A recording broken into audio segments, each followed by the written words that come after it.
जय हिंद साथ। आज की इस वीडियो में हम देखेंगे कि एसएससी जीडी कांस्टेबल 4 फरवरी को आपका पेपर कैसा आएगा। यानी कि 4 फरवरी के पेपर में साथियों कैसे क्वेश्चंस आएंगे, हिंदी के, जीके के, रीजनिंग के और साथियों मैथ के। तो आज की इस वीडियो साथियों अगर बात करें, ये वीडियो आपके लिए बहुत इंपॉर्टेंट होने वाली है। जितना कुछ मैं आपको पढ़ा रहा हूं सभी के सभी साथियों टॉप लेवल के क्वेश्चंस हैं। क्वेश्चंस आपको जो बताऊं और उससे संबंधित जानकारी जो आपको बताऊं वो आपको साथियों ध्यान रखना है, क्योंकि यहां से डायरेक्ट आपके सवाल आपके एग्जाम में साथियों बनेंगे। तो क्लास आपकी शुरू हो चुकी है। पहला सवाल आपकी स्क्रीन पर आ चुका है। पूछा जा रहा है कि जिसका उदय हाल में हुआ हो उसके लिए एक शब्द क्या होता है, बताइए। देखिए यहां पर एक शब्द है साथियों नवजात। नवजात की जब हम बात करते हैं साथियों, नवजात का मतलब पता क्या होता है साथियों? अभी अभी जिसका जन्म हुआ हो। क्या अगर बात करें साथियों, अभी अभी जिसका जन्म हुआ हो उसको क्या कहा जाएगा? उसको नवजात कहा जाएगा। आपसे एग्जाम में पूछा जा सकता है। अच्छा, नटराज शब्द की हम बात करते हैं तो नृत्य का राजा, क्या नृत्य के राजा को क्या कहा जाता है साथियों? नृत्य के राजा को क्या कहा जाता है? नटराज कहा जाता है। उसके अलावा अगर साथियों नवोड़ा की हम जब बात करते हैं तो नवविवाहित स्त्री, क्या नवविवाहित स्त्री की अगर बात करते हैं साथियों, नवविवाहित स्त्री की अगर बात करें तो साथियों इसको क्या कहा जाता है साथियों? नवोड़ा कहा जाता है। उसके अलावा नवोदित शब्द की अगर बात करते हैं तो जिसका उदय हाल ही में हुआ हो उसको नवोदित कहा जाता है। तो यहां से आपके साथियों 4 सवाल बन सकते हैं। उसके बाद देखिए अगला सवाल है, करके दिए गए वाक्य में रेखांकित शब्दों के लिए सही शब्दों के वाले विकल्प का चयन कीजिए। यानी कि साथियों यहां शुद्ध गाय का दूध मिलता है। अब देखिए गाय कभी भी शुद्ध नहीं होती, गाय तो हमेशा साथियों शुद्ध रहेगी। अरे भाई दूध का मसला है यहां पर कि दूध शुद्ध है या दूध शुद्ध नहीं है। तो यहां गाय का शुद्ध दूध मिलता है ये होना चाहिए। या यहां पर किसी भी परिवर्तन की जरूरत नहीं, ये सही है, ये सही नहीं है। यहां शुद्ध दूध का गाय मिलता है, ये भी गलत है। ठीक है, यहां शुद्ध गाय का ये भी गलत है। मैं कहूंगा सही कौन सा है? सही आपका ऑप्शन नंबर ए वाला है और यही आपका राइट आंसर है। अगला सवाल देखिए साथियों, यहां पर अगर बात करें दिए गए वाक्य में रेखांकित शब्द का विलोम बताइए। यानी कि सुरेश बेरहमी से सबसे पेश आता है तो बेरहमी का विलोम क्या होगा, बताइए। तो बेरहमी का विलोम क्या हो जाएगा साथियों? रहमदिली हो जाएगा। इसलिए जिनका भी आंसर ऑप्शन नंबर ए है बिल्कुल करेक्ट है। अगला सवाल कह रहे दिए गए वाक्य में 3 विकल्प त्रुटि युक्त है जबकि एक सही है। उस सही वाले विकल्प का आपको चयन करना है। यानी कि कौन सा वाक्य बिल्कुल शुद्ध है ये आपको बताना है। यानी कि मैं तुमसे रविवार को मिलूंगा ये सही है। मैं तुमसे रविवार में मिलूंगा, ये में नहीं आना चाहिए। मैं तुमसे रविवार के दिन मिलूंगा, जब वार आ गया तो गेद के दिन क्यों कह रहे हो? मैं तुमसे रविवार के दिन मिलूंगा ये भी नहीं सही है। मैं कहूंगा सबसे शुद्ध वाक्य जो है वो ऑप्शन नंबर ए वाला है और यही आपका बिल्कुल करेक्ट आंसर हो जाएगा। अगला सवाल आपकी स्क्रीन पर, यहां पर अगर साथियों हम लोग बात करते हैं कि रेखांकित शब्द का विलोम बताइए। नश्वर का आपको बताने के विलोम क्या होता है, बताइए। देखिए अगर आपसे साथियों पूछ लिया जाए कि संपन्न का विलोम क्या होगा, क्या संपन्न का विलोम साथियों क्या होता है? संपन्न का विलोम विपन्न होता है। उसके अलावा साथियों दानव का विलोम क्या हो सकता है? दानव का विलोम साथियों मानव हो सकता है। सहित की अगर बात करें, सहित का विलोम क्या होता है साथियों? तो सहित का विलोम विहित होता है। और हम नश्वर की अगर बात करें तो नश्वर का विलोम साथियों क्या होता है? अनश्वर होता है। तो ये भी साथियों जानकारी आप लोग याद रखेंगे। साथियों यहां पर मैं आपको बता देना चाहता हूं एसएससी जीडी एग्जाम से पहले पहले आपके लिए कुछ बहुत ही इंपॉर्टेंट पीडीएफ तैयार की गई है। मेरा मानना है कि अगर आप इन पीडीएफ को पढ़ते हैं तो आपका सिलेक्शन बहुत आराम से हो जाएगा। इस पीडीएफ में साथियों ये 3 तरीके की पीडीएफ आपको दी जा रही है और बहुत अधिक रेट नहीं रखा है। 200-300 नहीं साथियों, सिर्फ 45 रुपए रेट रखा है। आपको दिए जाएंगे साथियों, देखिए आपका जो पेपर बनेगा ना वो पिछले पेपर में से साथियों क्वेश्चंस निकाले जाएंगे। एग्जामिनर यही तो करता है, ज्यादा मेहनत थोड़ी ना करेगा, नए नए क्वेश्चंस थोड़ी ना तैयार करेगा मैथ रीजनिंग के। वो पिछले जो पेपर हुए थे अभी हाल फिलहाल में जो 2024 फरवरी के, यहां से बहुत सारे क्वेश्चंस निकालेगा। तो अगर आप इन सभी पिछले पेपर की शिफ्टों का अगर हल देख लेते हैं तो साथियों वहां से क्वेश्चन आपके तैयार हो जाएंगे और ये सॉल्यूशन के साथ आपको मिलेंगी सारी शिफ्टें हल के साथ। उसके अलावा साथियों जो कुछ कसर बाकी है वो मैंने इसमें कवर कर दी है 10 मॉडल पेपर में। यानी कि इसमें साथियों एक्सपेक्टेड क्वेश्चन है, इसमें भी एक एक मॉडल पेपर 80-80 क्वेश्चन का होगा। हर एक मॉडल पेपर में हिंदी होगी, जीके होगी, रीजनिंग होगी, मैथ होगी, क्वेश्चन से रिलेटिव जानकारी भी होगी। क्वेश्चन होगा जस्ट नीचे ही उसका आंसर होगा, आपको बहुत अधिक मेहनत करने की जरूरत नहीं है। उसके अलावा साथियों इंपॉर्टेंट करंट अफेयर के लिए आप बहुत परेशान थे ना, तो इंपॉर्टेंट करंट अफेयर की पीडीएफ आपको अलग से दी जाएगी। तो ये तीनों पीडीएफ आपको सिर्फ और सिर्फ 45 रुपए में दी जा रही है। साथियों डिस्क्रिप्शन में लिंक है एसएससी जीडी पीडीएफ का, उस लिंक पर आप क्लिक करेंगे तो आप हमारे व्हाट्सएप पर आ जाएंगे। वहां पर आपको एक क्यूआर कोड दिया जाएगा, उस क्यूआर कोड पर सिर्फ 45 इसका पेमेंट करेंगे तो ये पीडीएफ आपको साथियों वहीं पर भेज दी जाएंगी। ठीक है ना। चलिए तो अब बढ़ते हैं साथियों हम लोग अगले नंबर के सवाल की तरफ। कह रहे हैं कि निम्नलिखित वाक्य में रेखांकित भाग के लिए एक सार्थक शब्द का चयन कीजिए। पुस्तकालय में हाथ से लिखी एक भी पुस्तक उपलब्ध नहीं है। देखिए हाथ से लिखी पुस्तक के लिए एक शब्द क्या होगा, बस इतनी सी बात आपसे पूछी जा रही है। तो हाथ से लिखी एक भी पुस्तक की अगर बात करते हैं तो इसको पांडुलिपि कहा जाता है। तो कुल मिला के यानी कि जो हाथ से लिखी एक तरीके से है, ठीक है, उसको पांडुलिपि कहा जाएगा। इतनी बात आप लोग ध्यान रखेंगे। अगला सवाल आपकी स्क्रीन पर कहा जा रहा है साथियों यहां पर कि रेखांकित शब्द का विलोम बता, यानी कि दुरुपयोग का विलोम क्या होगा ये आपको बताने। देखिए आपको पता होगा भाई कठोर का विलोम क्या होता है, कठोर का विलोम तो कोमल होता है, ठीक है। और दुरुपयोग का विलोम क्या होता है साथियों, सदुपयोग होता है। क्या होता है साथियों, सदुपयोग होता है। अब उसके बाद देखिए अगला सवाल साथियों आपकी स्क्रीन पर है। साथियों हिंदी के 20 सवाल होंगे, इसमें चेक करिएगा कि आपका स्कोर कितना रह पाता है। कह रहे हैं कि साथियों मैं गाड़ी में अपने परिवार के साथ घूमने जाने वाली हूं, या मैं अपनेपन में परिवार के साथ घूमने जाने वाली, ये तो नहीं होगा।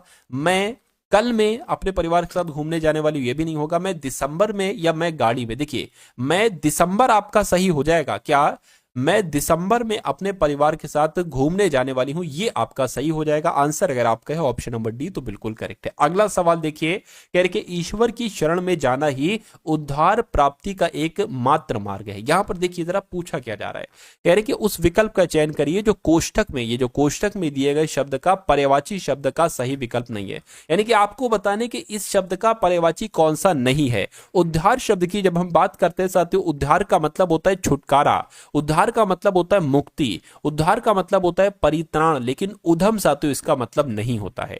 ठीक है ना। तो कुल मिला के आपका राइट आंसर जो जाएगा वो ऑप्शन नंबर सी के साथ जाएगा। उसके बाद देखिए कह रहे कि अलादीन का चिराग, इसके लिए एक शब्द क्या हो सकता है, तो भाग्य खुलना नहीं, आमना सामना होना नहीं, आश्चर्यजनक वस्तु, बिल्कुल साथियों आश्चर्यजनक वस्तु को कहा जाता है कि भाई ये तो अलादीन का चिराग है। अगला देखिए कह रही कि दिए गए वाक्य का वह भाग ज्ञात कीजिए जिसमें कोई त्रुटि है। यदि कोई त्रुटि नहीं है तो कोई त्रुटि नहीं वाले ऑप्शन को चुनना है। कह रही कि विद्यार्थी शब्द दो शब्दों के योग से बना है, विद्या धन अर्थी। क्या विद्या धन अर्थी की अगर यहां पर बात करते हैं, अब देखिए शब्द के योग से बना है ये नहीं होना चाहिए। यहां पर क्या होना चाहिए था साथियों, शब्दों के योग से बना है। क्या शब्दों के योग से बना है ये होना चाहिए था कुल मिला के। ठीक है ना। तो दिक्कत कहां पर है, दिक्कत यहां पर है, शब्द नहीं आना चाहिए, शब्दों के योग से बना ये होना चाहिए।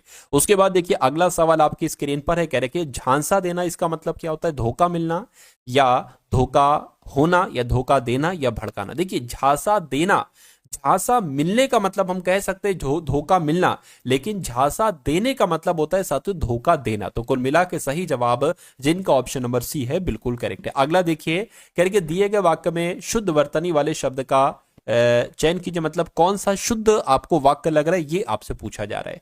दीपक रोशनी प्रदान करता है, दीपक गलत लिखा। और राम की तुलना में कबीर से मत करो, राम की तुलना कबीर से मत करो। यह मशीन सब कार्य करती है, औरत में बहुत शक्ति, ये वाला साथियों बिल्कुल शुद्ध वाक्य हो जाएगा और यही आपका बिल्कुल सही जवाब हो जाएगा। उसके बाद देखिए अगला सवाल है, कह रहे कि साथियों देवताओं का उपवन बहुत सुंदर है। तो यहां पर जो रेखांकित भाग है ना उसके लिए एक सार्थक शब्द आपको बताना है, यानी कि देवताओं के उपवन के लिए एक शब्द साथियों क्या हो सकता है, तो इसको हम नंद कानन कहते हैं। क्या साथियों, नंदन कानन कह सकते हैं। यानी कि देवताओं के उपवन को क्या कहा जाता है साथियों, नंदन कानन कहा जाता है। आंसर आपका जो जाएगा वो ऑप्शन नंबर सी के साथ जाएगा। अगला सवाल क्या कहा जा रहा है कि यहां पर भी वही चीज है, रेखांकित शब्द के लिए सही वर्तनी बताइए। तो चौड़ी यहां पर साथियों कैसे लिखा जा रहा है, ऐसे लिखा जा रहा है, लेकिन चौड़ी ऐसे नहीं लिखा जाता है। कैसे लिखा जाता है साथियों, मैं अगर बात करूं तो चौड़ी कुछ ऐसे लिखा जाता है। तो कुल मिला के दिक्कत कहां पर है, दिक्कत यहां पर है। इसकी जगह पर क्या आना चाहिए, ये वाला शब्द आना चाहिए, तो यही आपका सही जवाब हो जाएगा। अगला देखिए यानी कि अब आपको पर्यायवाची बताने, यानी कि महिला शब्द का साथियों पर्यायवाची आपको बताने क्या हो सकता है बताइए। चलिए वैसे तो महिला शब्द के साथियों बहुत सारे पर्यायवाची होते हैं। जैसे कि महिला की अगर हम बात करते हैं तो महिला को नारी कहते हैं। उसके अलावा क्या कहते हैं हम, महिला को साथियों औरत कहते हैं। महिला को रमणी भी कहते हैं। क्या कहते हैं साथियों, महिला को रमणी भी कहते हैं और महिला को वनिता भी कहते हैं। देखिए अगर महिला का पर्यायवाची आपसे पूछा जाएगा ना, जितना मैं आपको बता रहा हूं उसमें सही साथियों पूछा जाएगा। महिला को कांता भी कहा जाता है। क्या कांता भी कहा जाता है, और महिला को साथियों अबला भी कहा जाता है। उसके अलावा साथियों कामिनी भी कहा जाता है। क्या कामिनी भी कहा जाता है महिला को? तो मैं कहूंगा साथियों, क्या स्त्री मैंने यहां पर लिखा है, स्त्री नहीं लिखा है मैंने, कोई दिक्कत नहीं, महिला को स्त्री भी तो कहा जाता है। तो इस प्रकार आपका राइट आंसर अगर है ऑप्शन नंबर बी के साथ, तो मैं कहूंगा आंसर आपका बिल्कुल करेक्ट हो जाएगा। अच्छा, यहां पर पूजा शब्द की बात करते हैं। पूजा शब्द के पर्यायवाची कौन कौन से बन सकते हैं? जैसे कि उपासना कहते हैं, पूजा को क्या कहते हैं? उपासना कहते हैं। उसके अलावा जो कहते हैं नहीं, पूजा कर लो, अर्चना कर लो, तो पूजा कह लो, उपासना कह लो, अर्चना कह लो, एक ही चीज है। अच्छा, इबादत भी इसको कहा जाता है उर्दू में, ठीक है ना, इबादत भी कहते हैं और बंदगी भी कहते हैं कि भाई तुम किसकी बंदगी करते हो, ठीक है। तो ये सारे पूजा के पर्यायवाची हो गए, ठीक है। उसके अलावा अचर शब्द की अगर हम बात करते हैं तो इसका पर्यायवाची होता है अचल। क्या साथियों? अचल होता है। उसके अलावा इसका पर्यायवाची होता है जड़, और इसका पर्यायवाची क्या होता है साथियों? स्थावर होता है। तो इतनी जानकारी आप लोग ध्यान रखेंगे। अच्छा, सीता शब्द की यहां पर अगर हम लोग बात करें तो सीता को क्या कहा जाता है? जानकी कहा जाता है। सीता का पर्यायवाची क्या हो जाएगा? जानकी हो जाएगा। उसके अलावा साथियों मैथिली हो जाएगा। क्या हो जाएगा? उसके अलावा साथियों मैथिली हो जाएगा। तो इतनी जानकारी आपको साथियों ध्यान रखना है, ये बहुत इंपॉर्टेंट है। अगला सवाल देखिए, कह रही कि जिसके हाथ में चक्र हो उसके लिए एक शब्द साथियों क्या होगा? इतनी सी बात आपसे पूछी जा रही है। अरे भाई, उसको तो हम चक्रपाणी कहेंगे। क्या? जिसके हाथ में चक्र होता है उसको साथियों क्या कहा जाता है? चक्रपाणी कहा जाता है। ये आपको मालूम होना चाहिए। अच्छा, यहां पर अगर बात करें चंद्रमौली किसे कहा जाता है? जिसके सिर पर चंद्रमा हो। क्या साथियों? अगर आपसे एग्जाम में पूछ लिया जाए कि जिसके सर पर, क्या जिसके सर पर साथियों क्या हो? चंद्रमा हो। क्या जिसके सर पर चंद्रमा हो उसको क्या कहा जाएगा? चंद्रमौली कहा जाएगा। ये भी आप लोग ध्यान रखेंगे। और इंदिवर शब्द की अगर बात करते हैं, नीले रंग के कमल को क्या कहा जाता है साथियों? आपको मालूम होना चाहिए। नीले रंग के कमल को क्या कहा जाता है? नीले रंग के कमल को इंदिवर कहा जाता है। ये भी आपको साथियों मालूम होना चाहिए। अच्छा, ईशान भी आपसे पूछा जाता है। तो पूरब और उत्तर, ठीक है ना, पूरब और उत्तर के बीच की दिशा को कहा जाता है। क्या कहा जाता है साथियों? पूरब, पूरब और उत्तर के, पूरब और उत्तर के बीच की जो दिशा होती है ना, पूरब और उत्तर के बीच की जो दिशा होती है ना साथियों, उसको क्या कहा जाता है? उसको ईशान कहा जाता है। चलिए अगला सवाल देखिए साथियों, आपके स्क्रीन पर है। आपसे पूछा जा रहा है कि हमें हमेशा सबकी अच्छाई देखनी चाहिए, उनके अवगुण नहीं देखना चाहिए। यानी कि साथियों तद्भव रूप का सही विकल्प कीजिए। मेरे ख्याल से ये तत्सम क्या है, 4 विकल्पों में से उस विकल्प का चयन करें जो कोष्टक में दिए गए शब्द के तद्भव रूप का सही विकल्प है। कुल मिला के ये आपको यहां पर बताना है।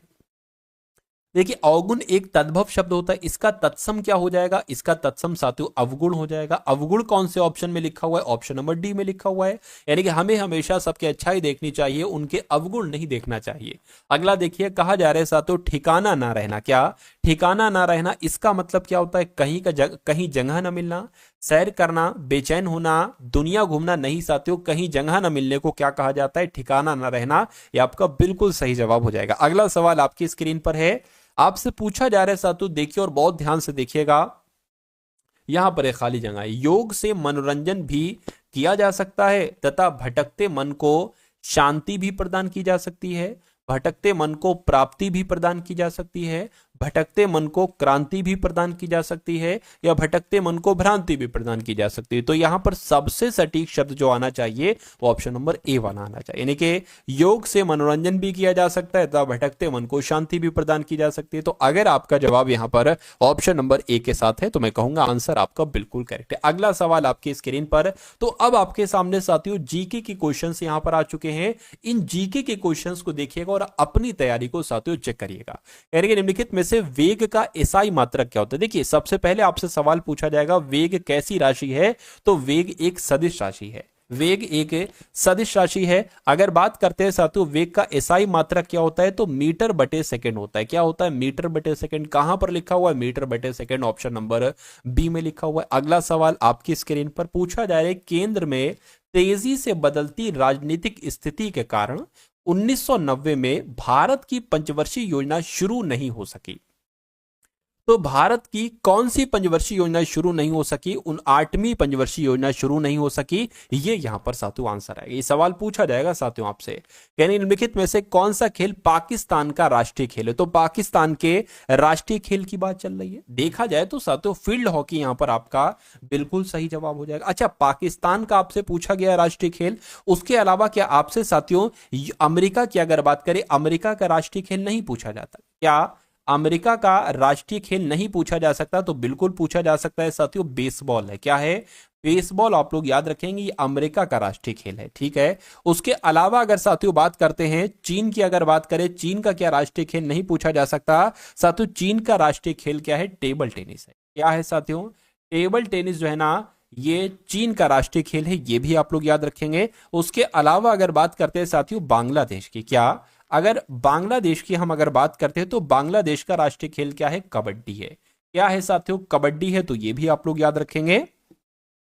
चलिए भाई, अब यहां पर अगर बात करते हैं नेक्स्ट नंबर के सवाल की, पूछा जा रहा है कि निम्नलिखित में से कौन सा भारतीय संविधान में उल्लिखित राज्य के नीति निर्देशक सिद्धांत नहीं है। तो कौन सा नहीं है ये आपको बताना है। देखिए, एक भाग में आपको बता रहा हूं साथियों, संविधान का भाग नंबर 4। इस भाग में साथियों अनुच्छेद कौन कौन से हैं? इस भाग में अनुच्छेद जो है ना, अनुच्छेद 36 से लेकर साथियों 51 है। इस अनुच्छेद 36 से लेकर 51 तक में किसका जिक्र किया गया साथियों? राज्य के नीति निर्देशक सिद्धांतों के बारे में बताया गया, ठीक है ना। तो आपसे पूछा जा रहा है कौन सा एक तरीके से भारतीय संविधान में राज्य के नीति निर्देशक सिद्धांत नहीं हो सकता है। तो अंतर्राष्ट्रीय शांति बनाए रखना, सुरक्षा को बढ़ावा बनाए रखना, ये बिल्कुल है। नागरिकों के लिए सम्मान, ठीक है, समान नागरिक संहिता, ये भी है। और कृषि एवं पशुपालन का गठन, ये भी है। विधायक को कार्यपालिका से अलग करना, ये चीज साथियों इंक्लूड नहीं है। अब नहीं है तो यही आपका राइट आंसर। अगला सवाल देखिए आपकी स्क्रीन पर, कह रहे कि 1951 में प्रथम एशियाई खेल ये कहां पर आयोजित हुए थे? तो 1951 में जो पहले एशियाई खेल हुए थे साथियों, तो ये कहां पर हुए थे? ये इंडिया में हुए थे, और इंडिया के नई दिल्ली में हुए थे। कहां पर हुए थे साथियों? इंडिया में हुए थे, और इंडिया के नई दिल्ली में हुए थे। अगला सवाल है आपकी स्क्रीन पर, देखिए और बताइए सही जवाब आपका क्या हो सकता है। साथियों, ये जो मैं आपको क्लास पढ़ा रहा हूं ना, ये एक तरीके से बहुत शानदार क्लास है, क्योंकि मैं नहीं चाहता कि हर एक अलग अलग क्लास में आपको, एक क्लास में हिंदी पढ़ाऊं, एक क्लास में जीके, एक क्लास में रीजनिंग, एक क्लास में मैथ। मैं चाहता हूं कम से कम समय में 1 घंटे के अंदर, 1 घंटे की भी क्लास नहीं होती, बहुत मुश्किल से हो सकता है शायद 1 घंटे की निकल जाए, ठीक है। तो साथियों ये 50 से 55 1 घंटे में आपको इतना कंटेंट मैं दे देता हूं कि आपकी तैयारी अगर 19 है तो 20 हो जाएगी। यानी कि हर एक क्लास में नंबर आप गेन करते जाएंगे। और अगर आप साथियों अपने एग्जाम तक ये डेली क्लासेस वाली है ना, ये डेली क्लास जो आपकी चलती है टारगेट सिलेक्शन पर, इसको अगर आप साथियों देख लेते हैं तो मेरा मानना है कि आपका एग्जाम इतना अच्छा हो जाएगा कि आपका फाइनल लिस्ट में साथियों नाम आ जाए। तो ये और बता दीजिए इस सवाल का जवाब क्या होगा। करके खुदाई खिदमतगार जो एक तरीके से था, इसके संस्थापक आपसे साथियों पूछे जा रहे हैं। तो इसके संस्थापक कौन थे? मैं कहूंगा खान अब्दुल गफ्फार इसके संस्थापक थे, आपको मालूम होना चाहिए। अच्छा, यहां पर अगर बात करें खान अब्दुल गफ्फार खान को क्या सीमांत गांधी कहा जाता है? ये सवाल बहुत बार आपसे पूछा जा चुका है कि सीमांत गांधी के नाम से किसे जाना जाता है? तो खान अब्दुल गफ्फार खान को कहा जाता है। उसके अलावा आपसे पूछा जाता है बच्चा खां किसे कहा जाता है? क्या बच्चा खां किसे कहा जाता है? तो खान अब्दुल गफ्फार खां को ही बच्चा खां कहा जाता है। उसके अलावा आपसे पूछा जा सकता है कि बादशाह खान किसे कहा जाता है? क्या बादशाह खान भी साथियों इन्हीं को ही कहा जाता है, खान अब्दुल गफ्फार खां को ही साथियों कहा जाता है। और इन्होंने ही लाल कुर्ती आंदोलन को चलाया था, ये भी आप लोग ध्यान रखेंगे। चलिए अगले नंबर का सवाल है, कह रहे कि गीता महलिक किस नृत्य शैली के लिए प्रसिद्ध हैं? ठीक है, ये आपसे कुल मिला के पूछा जा रहा है, तो मैं कहूंगा ओडिशी से संबंधित है। ओडिशी आपका यहां पर बिल्कुल सही जवाब हो जाएगा। अगला देखिए, भारतीय संविधान की निम्नलिखित में से किस अनुसूची में समवर्ती सूची दी गई है? तो समवर्ती सूची की जब हम साथियों यहां पर बात करते हैं तो साथियों समवर्ती सूची जो दी गई है भारतीय संविधान के किस अनुसूची में? मैं कहूंगा 7वीं अनुसूची में समवर्ती सूची दी गई है, ये आपको यहां पर मालूम होना चाहिए। चलिए अगला सवाल देखिए आपकी स्क्रीन पर, कह रहे कि कथक शब्द का क्या मतलब होता है? तो कथक की अगर बात करें, इसका मतलब क्या होता है साथियों? कथावाचक होता है। क्या होता है? कथावाचक होता है। उसके बाद देखिए कहा जा रहा है कि बास्केटबॉल में 2 टीमें होती हैं, बिल्कुल, और जिसमें प्रत्येक टीम में खिलाड़ी कितने होते हैं? यानी कि एक टीम में 5 खिलाड़ी हैं, दूसरी टीम में 5 खिलाड़ी हैं, ऐसे करके साथियों होता है। उसके बाद देखिए भारतीय जनगणना के संदर्भ में साक्षरता प्रतिशत की परिभाषा क्या है?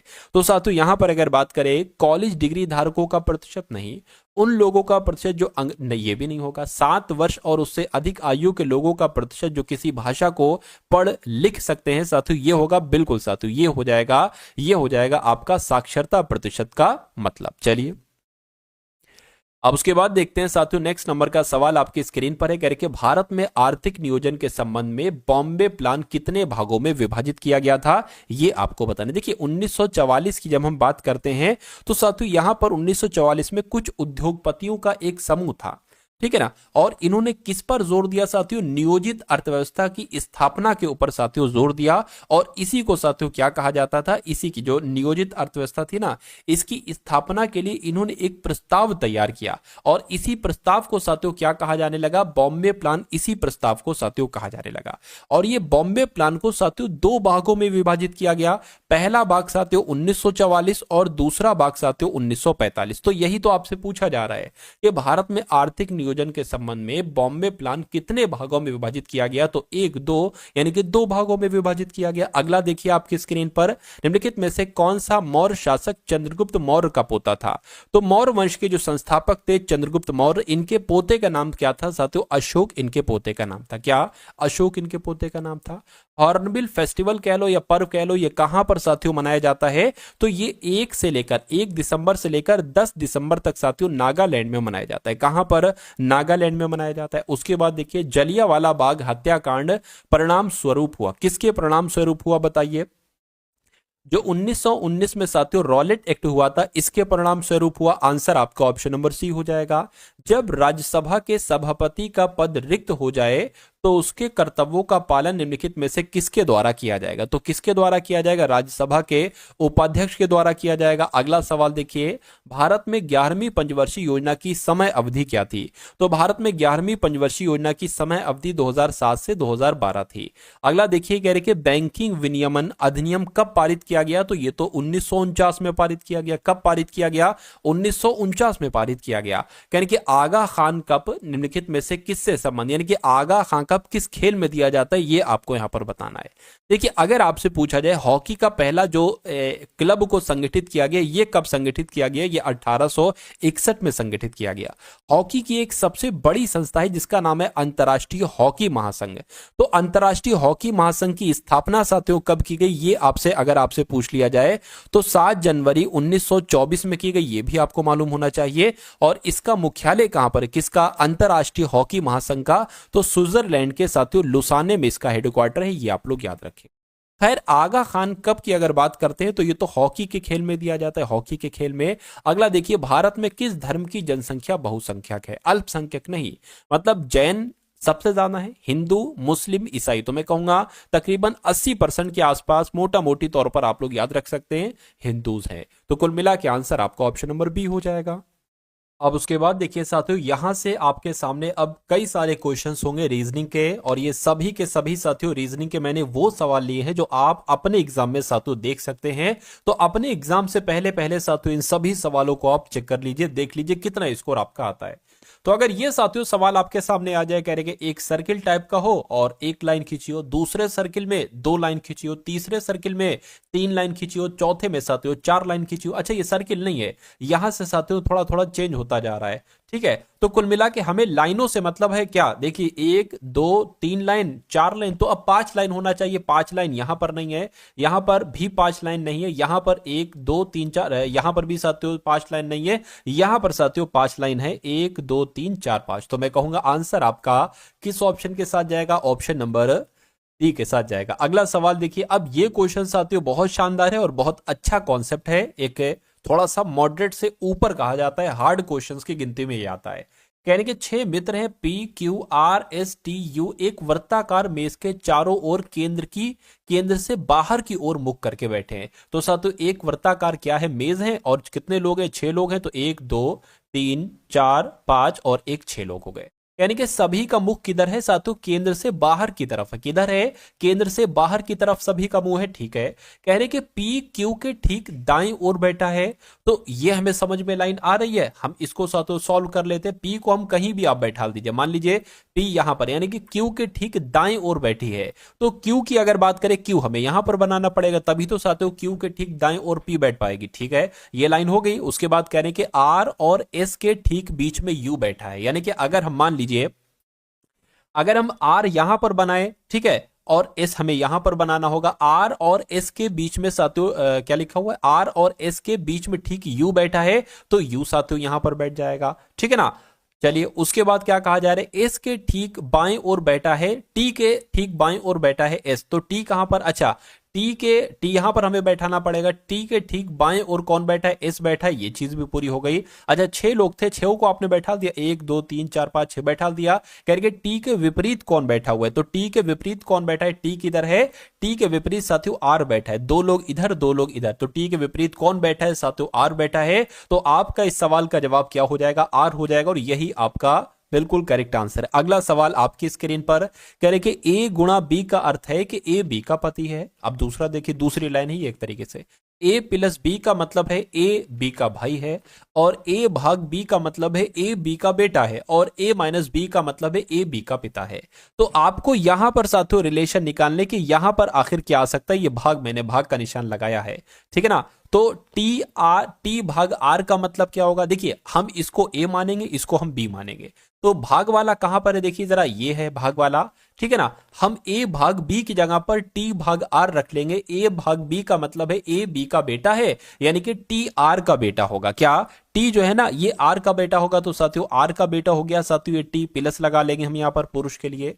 उसके बाद लिखा हुआ है R plus S, R plus S की अगर बात करें तो ए प्लस बी हमें देखना पड़ेगा, ए प्लस बी का मतलब क्या है, ए बी का भाई है, यानी कि साथियों आर एस का भाई है। तो ये जो आर है ना, आर साथियों आर जो है ये एस का साथियों क्या हो जाएगा, भाई हो जाएगा, ठीक है, ये बात भी क्लियर है। उसके बाद साथियों एस माइनस एम है, एस माइनस एम है, तो इसका मतलब क्या होता है, माइनस वाला किधर गया देखिए जरा, ये है, ठीक है, यानी कि ए बी का पिता है, तो मैं कहूंगा एस एम का पिता है, क्या एस जो है ना एस ये एम का पिता है, तो ये साथियों एम का पिता हो जाएगा, यानी कि टी का पिता आर है, एम का पिता एस है, और ये दोनों आपस में भाई हैं, ठीक है। कह रहे कि टी का एस से क्या संबंध, यानी कि एस क्या कहेगा टी को, तो एस साथियों क्या कहेगा टी को, एस तो अपना भतीजा ही तो कहेगा, तो क्या भतीजा साथियों ऑप्शन में है, मैं कहूंगा भतीजा तो ऑप्शन में नहीं है, लेकिन भाई का बेटा है, बात एक ही है, भाई का बेटा कह लो या भतीजा कह लो। तो जिनका भी आंसर यहां पर मेरे आंसर से पहले आ चुका है उन सभी का आंसर बिल्कुल करेक्ट हो जाएगा। चलिए साथियों अगले नंबर का सवाल आप लोग देखिए, यानी कि एक निश्चित कूट भाषा में DESK को क्या लिखा जाता है, CEDFRTJL लिखा जाता है। उसके अलावा साथियों CHAIR को क्या लिखा जाता है, BDGIZBHJQS लिखा जाता है। तो आपको बताने कि TABLE को क्या लिखा जा सकता है। अच्छा यहां पर अगर बात करें,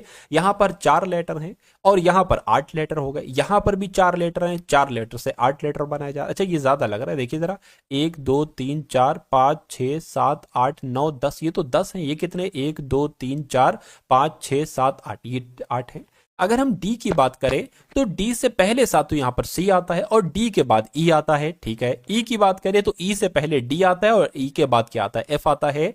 एस की बात करते हैं तो एस से पहले साथियों आर और एस के बाद टी आता है, वही चीज साथियों यहां पर है, यानी कि के से पहले जे और एल। क्या यही चीज साथियों यहां पर है, एक बार इसको भी साथियों जरा दे। अच्छा ये 4 थे तो इसके डबल हो गए 8, ये 5 लेटर हैं तो 5 का डबल इतना ही तो होगा। देखिए सी है, सी से पहले बी और बी सी के बाद क्या डी, यानी कि टी है तो टी से पहले क्या आएगा साथियों एस आएगा और टी के बाद क्या आएगा यू आएगा। ए है, ए से पहले क्या आएगा जेड आएगा और ए के बाद क्या आएगा साथियों बी आएगा, ठीक है ना।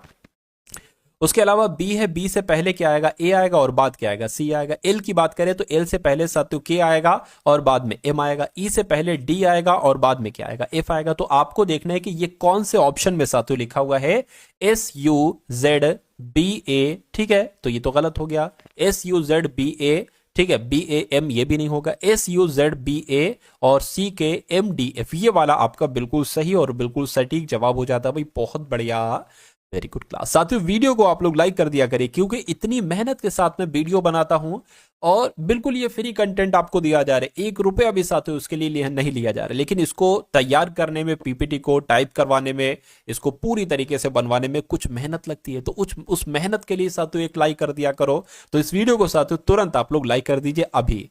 कह रहे कि कुछ नमकीन, क्या लिखा हुआ है साथियों, कुछ नमकीन पिज्जा है, कोई पिज्जा बिस्किट नहीं है। अब निष्कर्ष है उसके बाद, तो हम यहां पर साथियों बना लेते हैं, क्या दिक्कत है, क्या साथियों ये क्या हो जाएंगी, ये आपकी नमकीन हो जाएंगी। क्या कहा गया है, कह रहे कि कुछ नमकीन नमकीन पिज्जा है। तो मैं कहूं सकता हूं इतनी नमकीन क्या हो गई, इतनी नमकीन साथियों पिज्जा हो गई, इतनी नमकीन क्या हो गई, पिज्जा हो गई। और उसके बाद कह रहे कि कोई पिज्जा बिस्किट नहीं। ये जो कोई पिज्जा है ना, कोई पिज्जा क्या नहीं है साथियों, कोई पिज्जा बिस्किट नहीं है। कोई पिज्जा क्या नहीं है साथियों, कोई पिज्जा बिस्किट नहीं है। अब निष्कर्ष को पढ़िए और बताइए कौन सा निष्कर्ष सही है कौन सा गलत। 3 निष्कर्ष दिए गए यहां पर, यानी कि कोई बिस्किट नमकीन नहीं है, कोई बिस्किट नमकीन नहीं। देखिए हमें जानकारी जो दी गई है, हमें जानकारी ये दी गई है कि कोई पिज्जा बिस्किट नहीं है। तो अगर निष्कर्ष ये आता कि कोई पिज्जा बिस्किट नहीं है तो हम सही कह देते, या अगर निष्कर्ष ये आता कि कोई बिस्किट पिज्जा नहीं है तो हम सही कह देते। लेकिन हमें कथन में ये जानकारी नहीं दी गई है नमकीन और बिस्किट की, और यहां पर यह कहा जा रहा है कि कोई बिस्किट नमकीन नहीं है। तो जब हमें कोई जानकारी नहीं दी जाती है तो उसको हम गलत कर देते हैं, ये गलत हो गया। अब इसको देखिए, कोई बिस्किट पिज्जा नहीं है, कोई बिस्किट पिज्जा नहीं है। कथन में यह कहा गया था कि कोई पिज्जा बिस्किट नहीं है, और यहां पर कहा जा रहा है कोई बिस्किट पिज्जा नहीं, तो यह सही हो जाएगा, ठीक है ना। तो दूसरा वाला सही हो जाएगा। तीसरा देखिए, कुछ पिज्जा बिस्किट नहीं है, कुछ पिज्जा बिस्किट। हमें कथन में जानकारी दी गई थी कि कोई भी पिज्जा बिस्किट नहीं है, तो यह बात तो बिल्कुल सही हो जाएगी कि कुछ पिज्जा बिस्किट। जब कोई पिज्जा बिस्किट नहीं हो सकता तो कुछ पिज्जा बिस्किट कैसे, तो कुछ पिज्जा के बिस्किट कैसे हो सकता है, तो कुछ पिज्जा बिस्किट नहीं है, यह बात भी बिल्कुल सही है। यानी कि निष्कर्ष 2 वाला और निष्कर्ष 3 वाला आपका बिल्कुल सही है। और ऐसा कहां पर लिखा हुआ है, ऐसा आपके ऑप्शन नंबर बी में लिखा हुआ है। अगला देखिए, कह रहे कि MATURE मैट्योर को क्या लिखा जाता है 82, और हाइयर को क्या लिखा जाता है 59। तो आपको बताने एशियन को साथियों यहां पर क्या लिखा जा सकता है, मुझे बताइए। देखिए अगर हम साथियों इसको प्लस करने पर आए कि M13 पर होता है, A1 पर होता है, T20 पर होता है, U21 पर होता है, R18 पर होता है, E5 पर होता है। अगर हम इनका टोटल करें तो देखिए क्या 82 आएगा या नहीं आएगा। देखिए 18 5 आपका कितना हो जाएगा 23, 23 और 1 कितना हो जाएगा 24, 24 और 20 जोड़ लीजिए, 24 कितना हो जाएगा 34 और 44 हो जाएगा, 44 और 20 कितना हो जाएगा, ठीक है ना 64 हो जाएगा, 64 1 आपका 65 हो जाएगा, ठीक है ना। 65 और 3 कितना हो जाएगा 68, और 68 और साथियों कितना हो जाएगा 10 78 हो जाएगा। यानी कि कुल मिला के यहां पर तो 78 आ रहा है, लेकिन ये कितना है, ये साथियों 82 है। अच्छा इसको जरा जोड़िए, ठीक है इसको जोड़िए। ये H8 पर आता है, I9 पर आता है, G7 पर आता है, H8 पर आता है, E5 पर आता है, R18 पर आता है। इसको देखिए जरा, तो ये 18 और 5 23 हो जाएगा, ठीक है ना। 23 और ये कितना हो जाएगा 32 हो जाएगा, 32 और ये 39 हो जाएगा, 39 और ये 48 हो जाएगा, 48 8 कितने हो गया साथियों 56 हो गया। तो ये कितना आपका आ गया 56 हुआ या 55 हुआ मेरे ख्याल से, ठीक है ना। तो ये 8 + 9 + 7 + 8 5 और 18, यह आपका कितना हो जाएगा साथियों 55 हो जाएगा। ये कितना दे रखा है, ये 59 दे रखा है, तो 4 यहां पर बढ़ाएंगे। अच्छा यहां पर भी आपको 4 बढ़ाना पड़ रहा है, और यहां पर भी आपको 4 बढ़ाना पड़ रहा है, यानी कि इसको कैलकुलेट करो और इसमें भी 4 प्लस हो जाएगा। तो A1 पर आता है, S19 पर आता है, I9 पर आता है, A1 पर आता है, N14 पर आता है। ये 15 हो गया, ये 20 हो गया, तो 35 ऐसे हो गया, 35 और बोले तो 44 हो गया। इसमें साथियों 4 प्लस कर दीजिए, कितना आ जाएगा 48 आ जाएगा। और 48 के आंसर में लिखा हुआ है, बिल्कुल लिखा हुआ है ऑप्शन नंबर बी वाले में लिखा हुआ है, और यही आपका क्या होगा, यही आपका बिल्कुल सही जवाब हो जाएगा। उसके बाद देखिए नेक्स्ट नंबर का सवाल आपकी स्क्रीन पर है। क्या कहा जा रहा है, देखिए सबसे पहले ये आकृति है, इस आकृति इससे ये आकृति बनाई गई, और फिर इससे ये वाली, और फिर ये वाली। तो आपको बताने कि यहां पर कौन सी आकृति बनाई जा सकती है। देखिए यहां पर एक रेक्टेंगल टाइप का साथियों एक चीज है, ठीक है ना। अगले में रेक्टेंगल टाइप की तो चीज है एक, लेकिन एक लाइन यहां पर खींच दी गई है। उसके बाद साथियों क्या किया गया है, ये तो है लेकिन एक लाइन और बढ़ा दी गई है। उसके बाद साथियों यहां पर क्या कर दिया गया, ये चीज तो थी लेकिन एक और लाइन ऐसे करके कर दी गई है। तो अब साथियों अगर बात करते हैं यहां पर, अगर बात करें तो आपके अनुसार साथियों क्या आना चाहिए। मेरा मानना है कि ये चीज ऐसे तो आएगी, ये चीज ऐसे भी आएगी, एक लाइन और हल्के से यहां पर खींच दी जाएगी। तो ये हल्के से लाइन जो मैंने खींची है, क्या वो यहां पर है, यहां पर तो पूरा बना दिया गया, 1 2 कर दिया गया, यहां पर भी नहीं है, यहां पर भी नहीं, ये पूरा बंद कर दिया गया, यहां पर साथियों ऐसा है। तो ये आपका क्या होगा, ये आपका बिल्कुल सही जवाब हो जाएगा। अगला सवाल आपकी स्क्रीन पर कहने के 5 - 3 है। ये कौन सा सवाल है साथियों, सिंप्लीफिकेशन का ये सवाल है। क्या कहा जा रहा है, दिए गए विकल्पों में से किन 2 संख्याओं को आपस में बदलने पर निम्नलिखित समीकरण सही हो जाएगा। यानी कि 5 - 3 × 0 + 1 = 2। अगर हम 5 और 3 की जगह बदल दे, 5 2 की जगह बदल दे, 1 3 की जगह बदल दे, 2 0 की जगह बदल दे, यानी कि 2 की जगह 0 0 की जगह 2। अगर हम इसको नीचे से ऐसे क्वेश्चन में जब आपको ऑप्शन से करना होगा ना, तो आप डी वाले से चला करो, उम्मीद है कि आपको आंसर जल्दी मिल जाएगा। तो अगर साथियों हम बात करें 2 की जगह पर 0, 0 की जगह पर 2 रख देना, 5 है 5 रख दीजिए, 3 है 3 रख दीजिए, गुणा 0 है ना 0, तो यहां पर 2 आ जाएगा, प्लस आपका 1 की जगह पर क्या आ जाएगा 1 आ जाएगा, बराबर ये 2 है ना, तो 2 की जगह पर 0 आ जाएगा। क्या इसको कैलकुलेट करके 0 आएगा? अगर 0 आएगा तो हमारा यही आंसर हो जाएगा, वरना फिर हम ऑप्शन नंबर सी वाले को चेक करेंगे। तो 5 माइनस 3 दूना 6 हो जाएगा, प्लस आपका 1 हो जाएगा। ठीक है, चलिए 5 माइनस 6 है ना, तो माइनस का 1 बचेगा, प्लस का 1 ये हो जाएगा, 1 में से 1 जाएगा 0 बचेगा, यानी कि 0 बराबर 0 हो चुका है। तो मैं कहूंगा पहला वाला तो नहीं भाई, ऑप्शन नंबर डी वाला हमारा बिल्कुल सही जवाब हो जाएगा। उसके बाद देखिए अगले नंबर का सवाल है, कह रहे कि साथियों 86 है, उसके बाद 107 है, उसके बाद साथियों 82 है, और उसके बाद 111 है, और फिर 78 है, और फिर साथियों 115 है। आपसे पूछा जा रहा है कि उसके बाद यहां पर कौन सा नंबर आ सकता है। तो यहां पर अगर साथियों बात करें कौन सा नंबर आ सकता है साथियों, देखिए तो देखिए 86 से 107 या 82, अगर हम साथियों 86 से अगर 82 बनाएंगे और 82 से 78 बनाएंगे तो हमारे लिए ज्यादा साथियों फायदेमंद होगा और आसान होगा। 86 में अगर 4 घटाते हैं तो 82 आता है, 82 में अगर 4 घटाते हैं तो 78 आता है। अब 107 से साथियों 111 जो हुआ है यहां पर सिर्फ 4 जोड़ा गया है, और 111 से 115 हुआ, यहां पर सिर्फ 4 जोड़ा गया है। तो मैं कहूंगा 4 घटाया गया, 4 घटाया गया, फिर से यहां पर साथियों 4 घटाएंगे, 78 में साथियों 4 घटाया जाता है तो 74 आता है। क्या 74 आपका राइट आंसर होगा? ये तो ऑप्शन में भी साथियों 74 है, यानी कि 74 हमारा बिल्कुल सही जवाब हो जाएगा। उसके बाद देखिए साथियों नेक्स्ट नंबर का सवाल है आपके स्क्रीन पर, कहने के एक आकृति साथियों आपको यहां पर दे रखी है। आकृति की अगर साथियों यहां पर बात करें, आपको बताना है कि यहां पर साथियों आप लोग देख रहे हो कि यहां पर आपको बताने क्या चीज आएगी, कैसे यहां पर क्या आएगी, यानी कि क्या ऑप्शन नंबर ए वाली आकृति आएगी, बी वाली आकृति आएगी, सी वाली आकृति आएगी, या डी वाली आकृति आएगी। यहां पर आप एक चीज देख रहे होगे, क्या चीज साथियों, ये एक ऐसी चीज आप देख पा रहे हैं, और यहां पर यही चीज साथियों कैसे बनी है, ये चीज साथियों ऐसे बनी है। अच्छा यहां पर अगर बात करें ये चीज साथियों कैसे बनी है, ये चीज कुछ ऐसे बनी है, तो यहां पर यही चीज कैसे बनेगी साथियों, कुछ ऐसे बनेगी। ठीक है ना, तो ये वाली चीज कहां पर बनी है, क्या ये ऐसे बनी, या ये नोक ऊपर है और यहां पर नोक नीचे है, तो ये आंसर नहीं हो सकता। इसमें भी नोक नीचे है, ये आंसर नहीं हो सकता, या तो आंसर ए होगा या साथियों बी होगा। इतनी बात क्लियर है। अब साथियों दूसरी बात आप लोग देखिए, दूसरी यहां पर आप लोग साथियों बात ये देख पा रहे होंगे क्या, कि यहां पर साथियों देखिए गैप है ये चीज में और ये चीज में गैप है बीच में, लेकिन यहां पर क्या किया गया साथियों, यहां पर कोई गैप नहीं है, ऐसा दिखाया गया है। ठीक है ना, तो मैं कहूंगा साथियों कुल मिला के ये वाली आकृति आपकी बिल्कुल सही जवाब हो जाएगा, और यही आपका राइट आंसर है। अगला सवाल आपकी स्क्रीन पर है, ये क्वेश्चन भी बहुत अच्छा है साथियों, ये क्वेश्चन भी बहुत अच्छा है और एक बहुत अच्छे कॉन्सेप्ट पर साथियों आधारित है, और इस क्वेश्चन को बहुत अच्छे तरीके से पढ़िए और आंसर आप लोग बताने की कोशिश कीजिए। कह रहे कि 8 एथलीट हैं, सुनील, अभिषेक, मोहित, चीनू, राहुल। मैं आपको करने का तरीका बताऊंगा, मैं आपको बताऊंगा कि इन बड़े बड़े सवालों को आसानी से साथियों आप कैसे कर सकते हैं। तो 8 एथलीट हैं, सुनील, अभिषेक, मोहित, चीनू, राहुल, तनु, कोयल, अंकित एक वृत्ताकार मेज के चारों ओर केंद्र से बाहर की ओर मुख करके बैठे हैं, यानी कि साथियों 8 लोग हैं इस मेज पर, 1 2 3 4 और एक 5 6 7 और एक साथियों 8। ठीक है ना, कह रहे कि केंद्र से बाहर की इन सभी का मुख है, इन सभी का साथियों जो मुख बताया गया है वो केंद्र से बाहर की ओर बताया गया है। ठीक है, परंतु जरूरी नहीं इसी क्रम में, यानी कि जो ये क्रम दे रखा है जरूरी नहीं ये इसी क्रम में बैठे। तो यहां तक तो सवाल हो गया, अब सवाल यहां से आपका आरंभ है, यानी कि कोयल राहुल के बाईं ओर तीसरे स्थान पर बैठी है, तनु चीनू के दाईं ओर तीसरे स्थान पर बैठी है, मोहित सुनील के दाईं ओर से दूसरे स्थान पर बैठा है, और अभिषेक चीनू के बाईं ओर से दूसरे स्थान पर बैठा है, तनु सुनील के बाईं ओर से दूसरे स्थान पर, तो कोयल के बाईं ओर दूसरे स्थान पर कौन है। देखिए हम सबसे पहले, हमारे पास ये शर्त है कि हम सबसे पहले कौन सी लाइन सॉल्व करें, क्या ये वाली लाइन।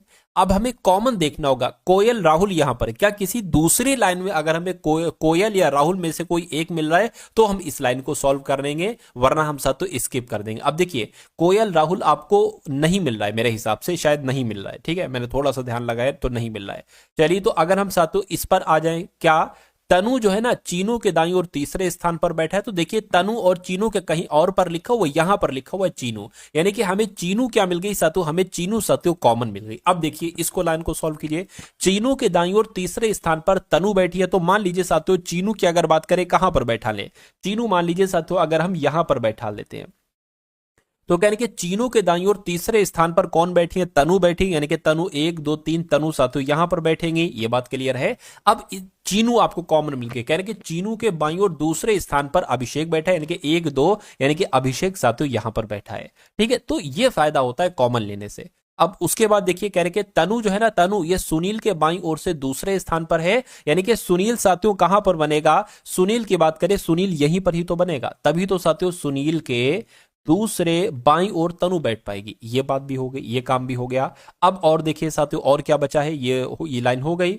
ठीक है, कोयल के, अच्छा कोयल के बाईं ओर दूसरे स्थान पर आपसे पूछी जा रही। अब एक बार सवाल फिर से पढ़िए आप, क्या सवाल साथियों आप फिर से पढ़िए, करके कोयल राहुल के बाईं ओर तीसरे स्थान पर बैठी है, चीनू के दाईं ओर, चीनू के दाईं ओर साथियों दूसरे स्थान पर कौन है? सॉरी तीसरे स्थान पर तनु है, ये वाली लाइन हो चुकी है।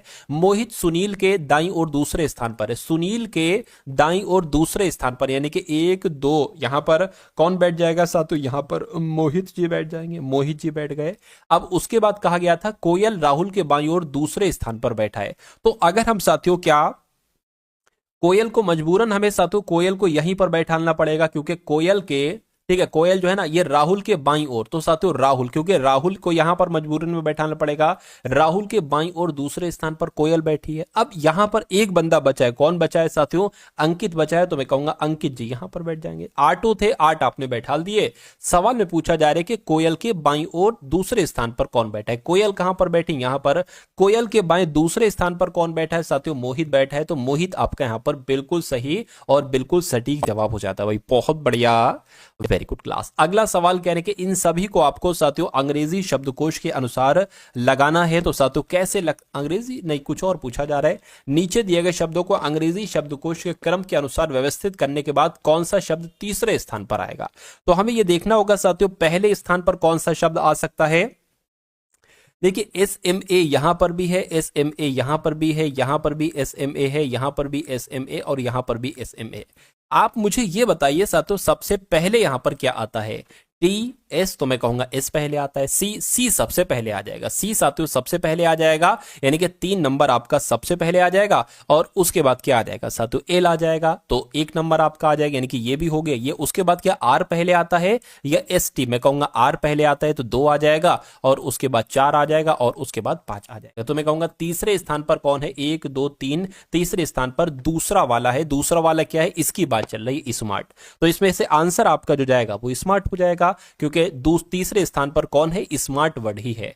अगले नंबर का सवाल आपकी स्क्रीन पर देखिए, करके RPD को हम लोगों ने क्या लिखा है? WUL लिखा है। तो आपको बताना है कुल मिला के यहां पर जो रूल लगा हुआ है, यहां पर जो लॉजिक लगा हुआ है, वो आपको बताना है साथियों कौन से ऑप्शन में साथियों लगा हुआ। पहले हमें पहचानने दीजिए कि आखिर इसमें लॉजिक लगा कौन सा है। लॉजिक लगा साथियों इसमें कौन सा है? देखिए ये R है, ये R 18 पर होता है, P 16 पर होता है, D 4 पर होता है, W 23 पर होता है, U 21 पर होता है, L 12 पर होता है। 18 से 23 हुआ, मैं कहूंगा 5 बड़ा है, ठीक है। 16 से 21 हुआ, मैं कहूंगा 5 बड़ा है। 4 से 12 हुआ, अब यहां पर तो साथियों कुछ ज्यादा ही बढ़ गया क्या? D, चलिए कोई दिक्कत नहीं है, 8 बढ़ गया। यहां पर क्या बढ़ गया साथियों? 8 बढ़ गया, ठीक है। ये लॉजिक आपको समझ है। अब इसमें देखिए साथियों ये L 12 पर होता है, ये C 3 पर होता है, इसमें तो माइनस किया गया, ये आंसर नहीं हो सकता। B 2 पर होता है, O 15 पर होता है, 13 बढ़ा दिए, ये भी आंसर नहीं हो सकता। शुरू में 5 बढ़ना चाहिए। X की बात करें 24 पर होता है, U 21 पर होता है, ये तो घट रहा है, ये भी नहीं हो सकता। X की बात करें 24 पर होता है, ठीक है, और C आपका 3 पर होता है। अगर ये 24 पर है और ये 3 पर है, तो कितना बड़ा साथियों? 2 तो इधर बड़ा, 26 हो गया, और 3 उधर बड़ा, यानी कि इनडायरेक्टली साथियों 5 बड़ा है। Y 25 पर होता है, D 4 पर होता है, यहां पर भी 5 बड़ा है, तो मैं कहूंगा यही आपका आंसर हो जाएगा। लेकिन यहां पर साथियों ये नहीं बढ़ रहा है, M 13 पर होता है, R 18 पर होता है, यहां पर भी 5 बड़ा है, लेकिन यहां पर तो 8 बड़ा है, ठीक है। तो सबसे नजदीकी उत्तर जो आपका लग रहा है वो ऑप्शन नंबर D लग रहा है, ठीक है ना। चलिए, तो कुल मिला के वैसे यहां पर साथियों यहां पर भी 5 का अंतर होना चाहिए, या 5 का यहां पर हो जाए, या साथियों फिर यहां पर 8 का हो। खैर कोई नहीं, तो सबसे नजदीकी जवाब जो हमें मिला है, हो सकता हो कुछ टाइपिंग वगैरह मिस्टेक हो गई हो। अगला देखिए आपकी स्क्रीन पर है साथियों, देखिए सवाल को और मुझे आप लोग बता दीजिए कि इस सवाल का सही जवाब आपका यहां पर किस ऑप्शन के साथ जा सकता है, क्या आपका यहां पर राइट आंसर हो सकता है। अब देखिए यहाँ पर ट्रायंगल है, यानी कि 3 लाइन है तो 3 लिख दिया गया, 4 लाइन है तो 4 लिख दिया गया, 5 लाइन है तो 5 लिख दिया गया, अब 6 लाइन है तो 6। पहली बात तो यहाँ पर 6 आएगा, ठीक है। तो 6 कौन कौन से ऑप्शन में है? 6 सातों, एक तो यहाँ पर है, यहाँ पर है, तो मैं कहूंगा ये आंसर नहीं हो सकता, ये आंसर नहीं हो सकता, ठीक है। अब यहां पर अगर बात करते हैं साथियों, देखिए अच्छा 1 2 3 4 5 6 7, यहां पर तो 7 लाइन है और अंदर 6 लिखा हुआ है, ये भी नहीं हो सकता। 1 2 3 4 5 6, यहां पर 6 लाइन है और अंदर 6 लिखा हुआ है, इसलिए जवाब आपका जो जाएगा वो ऑप्शन नंबर डी के साथ जाएगा। अगला सवाल आपके स्क्रीन पर देखिए सवाल को, और साथियों मुझे बता दीजिए कि आपका राइट आंसर क्या होगा। करके BEHALF को DCJYND लिखा जाता है, तो उसी प्रकार CLINIC को क्या लिखा जा सकता है, मुझे बताइए। देखिए यहां पर अगर बात करें, B 2 पर होता है, E 5 पर होता है, H 8 पर होता है, A 1 पर, L 12 पर, F 6 पर होता है। इसकी बात करें साथियों, D 4 पर होता है, C 3 पर होता है, J 10 पर होता है, Y आपका 25 पर होता है, N 14 पर होता है, D 4 पर होता है। अब देखिए ये 2 से 4 हुआ है तो यहां पर साथियों 2 बड़ा है, ठीक है। कितना बड़ा? 2 बड़ा है। ये 5 से 3 हुआ है तो यहां पर तो 2 घटा दिया गया। ये 8 से 10 हुआ यानी कि 2 बड़ा है, ठीक है। ये 1 से कितना हो गया है? 1 से 25 हो गया, यानी कि A से Y हो गया है, तो 2 घटाया गया है, यानी कि वही क्रम चल रहा है, 2 प्लस 2 माइनस, 2 प्लस 2 माइनस, ठीक। तो यही क्रम हम इसमें करेंगे। सबसे पहले 2 प्लस किया गया है तो E आएगा, क्या आएगा साथियों? E आएगा। उसके बाद 2 माइनस करेंगे तो J आ जाएगा, ठीक है। I में 2 प्लस करेंगे तो K आएगा, ठीक है। अब N में 2 माइनस करेंगे L आएगा, ठीक है। ठीक है, I में 2 प्लस करेंगे, क्या आएगा साथियों? I के बाद क्या आ जाना चाहिए? K आएगा, ठीक है। C में 2 माइनस करेंगे, क्या आना चाहिए? A आना चाहिए। A यहां पर नहीं, यहां पर नहीं, यहां पर है, लेकिन ये अलग है। मैं कहूंगा आंसर आपका ऑप्शन नंबर किसके साथ जाएगा? ऑप्शन नंबर साथियों D के साथ जाएगा। तो D आपका बिल्कुल सही जवाब है। अब उसके बाद देखिए अगले नंबर का साथियों सवाल है सिटिंग अरेंजमेंट का। एक और सवाल, एक और बेस्ट कॉन्सेप्ट आपकी स्क्रीन पर आ चुका है, देखिए और बताइए इसका सही जवाब क्या होगा। कह रहे कि 5 दोस्त हैं, पूजा है, भावना है, चारू है, गीता है और हेमा है। एक वृत्ताकार मेज के चारों ओर केंद्र की ओर मुख करके बैठे हैं साथियों, 1 2 3 4 और एक साथियों ये 5, ठीक है। यानी कि चारू भावना की पड़ोसी नहीं है, ठीक है। भावना हेमा के बाईं और दूसरे स्थान पर बैठी हैं। गीता भावना और हेमा की पड़ोसी हैं, तो भावना के ठीक दाएं और कौन बैठी है, ये आपको यहां पर बताना है। देखिए सबसे पहले हमें ये लाइन सॉल्व करना होगी, क्योंकि इसमें कोई दिक्कत नहीं आपको होगी, ठीक है। तो क्या कहा गया है? हेमा के बाईं ओर कौन बैठा है साथियों? भावना बैठी है। तो हेमा की अगर बात करें, हेमा को कहीं पर आप बैठा दो, ऊपर को बैठा दो, यहां को, ठीक है। हेमा के बाईं ओर दूसरे स्थान पर साथियों कौन बैठी है? भावना बैठी, यानी कि भावना जी यहां पर साथियों बैठेंगी, ठीक है। उसके बाद यहां पर क्या कहा गया था कि चारू भावना की पड़ोसी नहीं है, यानी कि चारू अब ना तो यहां पर आ सकती हैं और ना चारू यहां पर आ सकती है, क्योंकि भावना की पड़ोसी नहीं है चारू। तो जाहिर सी बात है साथियों चारू जी यहां पर बैठ जाएंगे, ये भी क्लियर हो गया। कहने के भावना ये तो हो चुका है। कहने के गीता भावना और हेमा की पड़ोसी है, यानी कि गीता जो है ना, गीता ये भावना और हेमा की पड़ोसी है, तो जाहिर सी बात है गीता यहीं पर तो आएंगी, तभी तो ये भावना की और हेमा की पड़ोसी हो पाएंगी। अब 5 लोग थे, 4 लोग आपने बैठा दिए, 1 लोग बचा है, कौन बचा है? पूजा बची है, तो पूजा यहां पर बैठा दी जाएंगी। तो कुल मिला के सवाल में आपसे पूछा जा रहा है कि भावना के ठीक दाएं कौन है? तो भावना की तरह भावना के ठीक दाएं कौन है साथियों? मैं कहूंगा गीता है। तो गीता आपका इस सवाल का बिल्कुल सही जवाब हो जाएगा। अगला सवाल आपकी स्क्रीन पर, तो अब आपके सामने साथियों यहां पर मैथ के क्वेश्चंस आप लोग यहां पर देखेंगे, सभी के सभी चुनिंदा क्वेश्चंस हैं मैथ के, अच्छे कॉन्सेप्ट साथियों यहां पर है। चलिए तो कुछ नहीं है, बहुत कम क्वेश्चन है साथियों। ये देखिए यानी कि एक वस्तु 20% की छूट पर बेची जाती है, ठीक है। एक वस्तु 20% की छूट पर बेची जाती है, वस्तु के अंकित मूल्य और विक्रय मूल्य का अनुपात क्या है? अब देखिए यहां पर अगर बात करें, एक वस्तु 20% की छूट पर बेची जाती है, तो मैं कहूंगा साथियों, ठीक है। तो कह रहे हैं कि अंकित मूल्य और विक्रय मूल्य क्या है। मान लीजिए उस वस्तु का अंकित मूल्य 100 है, अब इस अंकित मूल्य के 20% छूट पर बेची जाएगी, तो जाहिर सी बात है वो 80 में बेची जाएगी। 20% की छूट हमने यहां पर की है। ये अंकित मूल्य है, ये विक्रय मूल्य है। इतने में थी, अंकित था, इतने में बेची गई है। तो इसका ही तो आपसे अनुपात पूछा जा रहा है। तो इसको कट कर ली, 0 से 0, 2 से 2 पंजे 10 हो जाएगा, 2 चौक 8 हो जाएगा। तो ये साथियों क्या हो जाएगा? ये आपका वस्तु का अंकित मूल्य अगर 5 है तो विक्रय मूल्य क्या है? 4 है, जब 20% की छूट दी जाती है। तो 5:4 कहां पर लिखा हुआ है? ऑप्शन नंबर सी में लिखा हुआ है। तो ये आपका बिल्कुल सही जवाब है। अगला सवाल देखिए, करके उस त्रिभुज की ऊंचाई ज्ञात कीजिए जहां उस ऊंचाई के संगत आधार आधा है। यानी कि ऊंचाई तो ऊंचाई है, लेकिन साथियों जो आधार एक तरीके से है ना, ठीक है ना, ऊंचाई के संगत आधार जो है ना वो साथियों आधा है, और क्षेत्रफल 144 सेंटीमीटर है। तो कुल मिला के अगर हम जब बात करते हैं साथियों, देखिए ऊंचाई की अगर बात करते हैं ना, ऊंचाई कहां पर लिखा हुआ है, हाँ ये ऊंचाई साथियों हमने h मान ली, कोई दिक्कत नहीं। आधार की अगर बात करें तो आधार ये क्या है, आधार साथियों ऊंचाई का आधा है ना, तो ऊंचाई का आधा ये मान लेते हैं, यानी कि h/2 मान लेते हैं, ठीक है।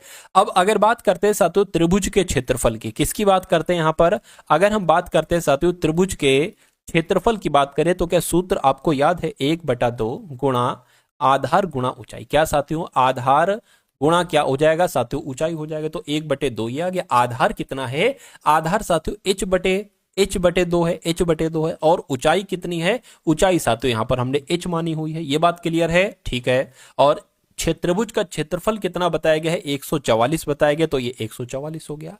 अब ये 2 गुणा 2 नीचे है ना, बराबर लगा, क्रॉस मल्टीप्लाई, यानी कि 144 से गुणा हो जाएगी, 2 गुणा 2 बराबर, इधर क्या बचेगा, h गुणा h बचेगा, h गुणा h बच गया। ये बात भी क्लियर है। यानी कि इधर की अगर बात करें साथियों, ये h स्क्वायर हो जाएगा, बिल्कुल हो जाएगा, ये 144 गुणा 2 हो जाएगा। अब एक काम करिए, कभी भी अगर आप देखो कि कोई लेटर यहां पर उसके ऊपर स्क्वायर हो, तो कहने का मतलब है कि ये नंबर किसी ना किसी संख्या का स्क्वायर होगा। अब इसकी अगर बात करें तो ये 12 का स्क्वायर है, ठीक है। ये 2 बार 2 लिखा है तो यहां पर 1 आ जाएगा, और बराबर में क्या आ जाएगा, h स्क्वायर की जगह पर h आ जाएगा। तो h बराबर क्या निकलेगा साथियों, 24 सेंटीमीटर निकलेगा। यानी कि ऊंचाई कितनी है साथियों, 24 सेंटीमीटर है, तो 24 सेंटीमीटर आपका बिल्कुल सही और सटीक जवाब हो जाएगा। अगला सवाल है साथियों आपकी स्क्रीन पर। यहां पर अगर हम लोग बात करते हैं कि इस सवाल का जवाब आपका कैसे क्या हो सकता है, आप लोगों को यहां पर बताना है। देखिए 1495 भाग 23 और प्लस 44 गुणा 9 माइनस 21 भाग 3 है, तो इसको कैलकुलेट करके बताइए आंसर आपका क्या है। देखिए सबसे पहले भाग है, तो इसको एक काम करें साथियों, सॉल्व कर लें। 1495/23 से अगर इसको साथियों हम कैलकुलेट करते हैं तो क्या आता है। देखिए अगर 23 छंग तकरीबन करे तो 6 3 18 हो गया, 6 12, ठीक है, 12 और 1 आपका 13 हो जाएगा, यानी कि 138 हो जाएगा।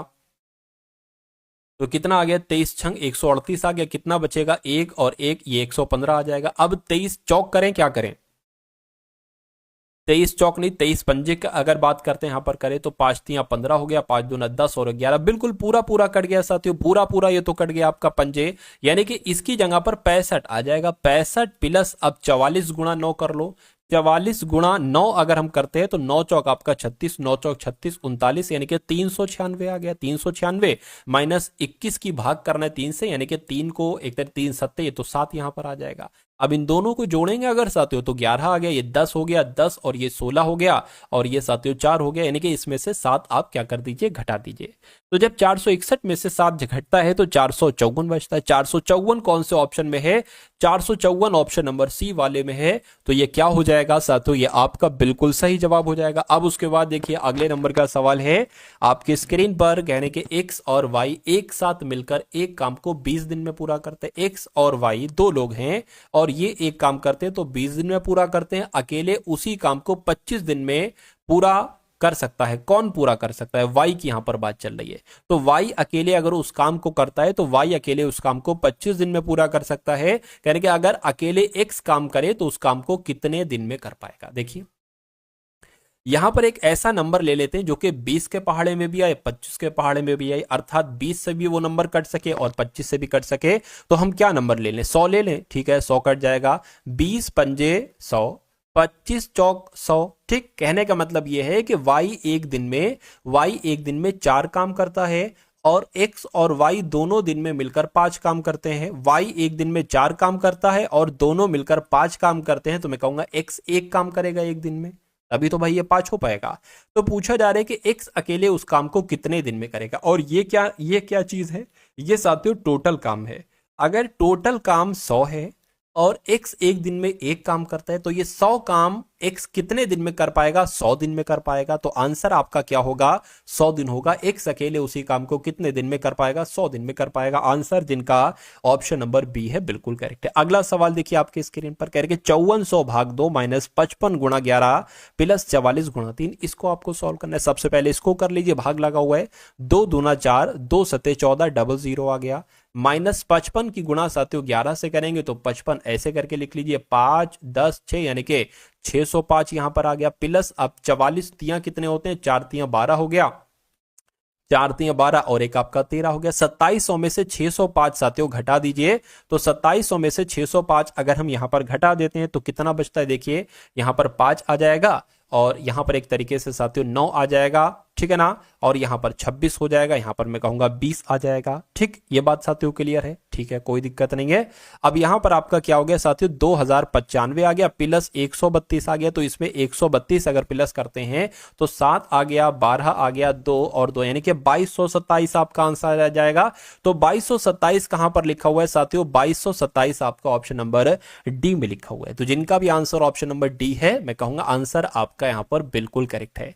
अब उसके बाद देखिए ये क्या लिखा हो भाई साहब, ये क्या? यदि m प्रतिशत कम है, ये तो मेरी समझ में नहीं आया, इसलिए इसको क्या कर देना पड़ेगा? इसको स्किप कर देना पड़ेगा। अब एक ये सवाल और एक ये सवाल, 2 सवाल और बाकी हैं आपके सामने। बस देखिए, एक वस्तु का विक्रय मूल्य 4600 रुपए है, यदि 12% की हानि है तो वस्तु का विक्रय मूल्य क्या? यानी कि एक वस्तु को 4600 रुपए में खरीदा गया था, अगर इस वस्तु को 12% की हानि पर बेचेंगे, देखिए समझने की कोशिश कीजिए, अगर एक वस्तु को खरीदा गया था 4600 में, अगर इसको 10% की हानि पर से बेचा जाता है तो इसको 90% में बेचा जाता है। समझिएगा, कॉन्सेप्ट समझिएगा।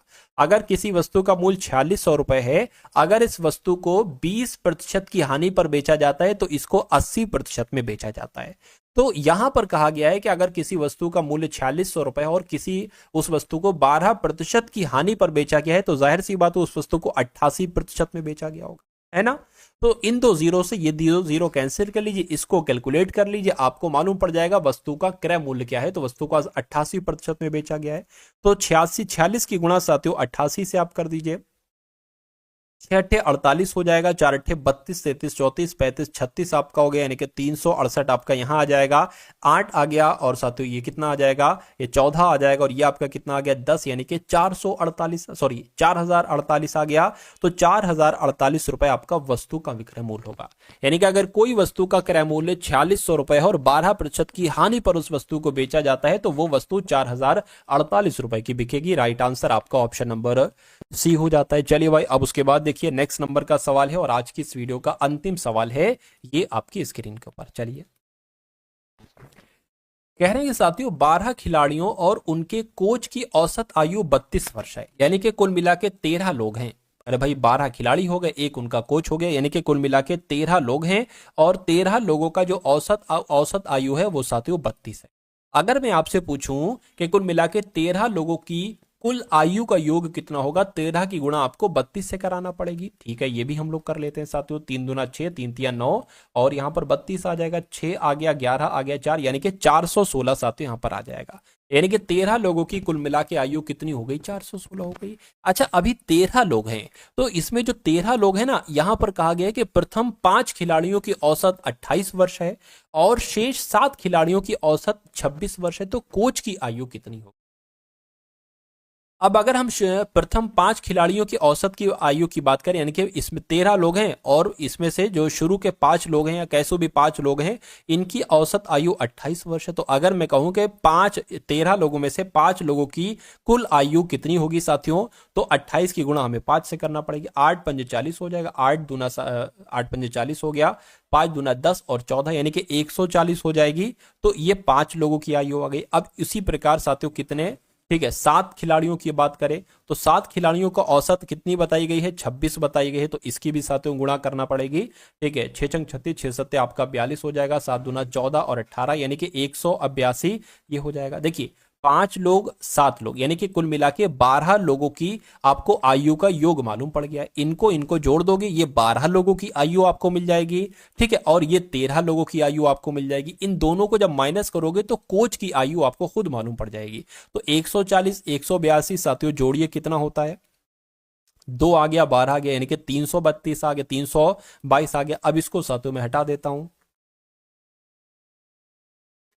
तो क्या कहा गया है साथियों, अब देखिए ये 13 लोगों की आयु है 416, ये कितने, ये 12 लोगों की आयु है साथियों 322। इसको घटाएंगे, हमें कोच की आयु मालूम पड़ जाएगी, 4 हो गया।